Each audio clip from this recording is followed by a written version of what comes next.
SBS Bulletin, Labor to form the next federal government. The Reserve Bank leaves interest rates unchanged and more flooding forecast in Victoria.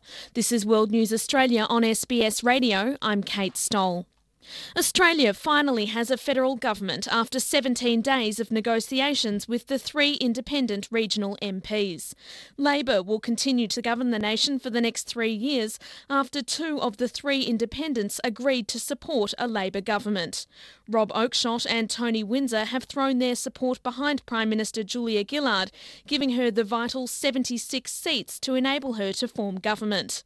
Mr Oakeshott says it's been an incredibly difficult decision, but says it's the right one in the national interest, adding that this election outcome will reinvigorate Australian politics. I would hope over the next 3 years, regardless of this juicy and sexy decision everyone's waiting on, that there is this recommitment to the 150 members of Parliament, the role that they play, the importance as the foundation blocks of our democracy, and all the support we can give to people if at times they need to break ranks from their political parties to achieve what they believe is in their communities or their country's best interest. Tony Windsor says climate change and the broadband network were the major factors that tipped his decision towards Labor. There's an enormous opportunity for regional Australians to engage with the infrastructure of this century, and to pass up that opportunity and miss the opportunity for millions of country Australians, I thought was too good an opportunity to miss. Prime Minister Julia Gillard says Labor will deliver stable and effective government for the next 3 years. Ms Gillard says her party will govern in the best interests of the Australian people. She's called on the coalition to work with Labor to find common ground. I extend my hand to work with you in good faith and in the interests of the Australian people. And I acknowledge that Tony Abbott phoned me a short time ago to wish me well. I thank him for the simple courtesy and decency that making such a call shows. It can't have been easy for him, and I genuinely thank him for that.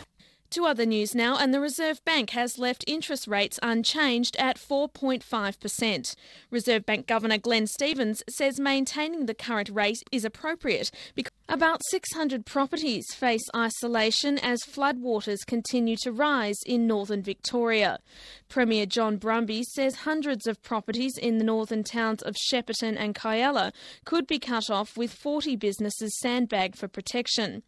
About 20 properties are tipped to be flooded in Horsham in the state's west, where rivers are also yet to peak. Victoria's State Emergency Service spokesman Lachlan Quick says SES volunteers are continuing to go door to door to advise people of the risk. Certainly this is the worst flooding Victoria's seen, I think, for somewhere between 10 to 15 years. There were some major floods that went through some of the townships affected this year in 1993 that had pretty significant impact. However, Charlton had a flood go through, I think on Monday, that broke a record that was set in 1983.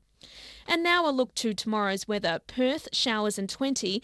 Adelaide, sunny and 18. Melbourne, showers and 16. Hobart, fine and 13. Canberra, showers and 14. Sydney, showers and 17. Cairns, a shower or two and 29. And Darwin, an afternoon shower, 34.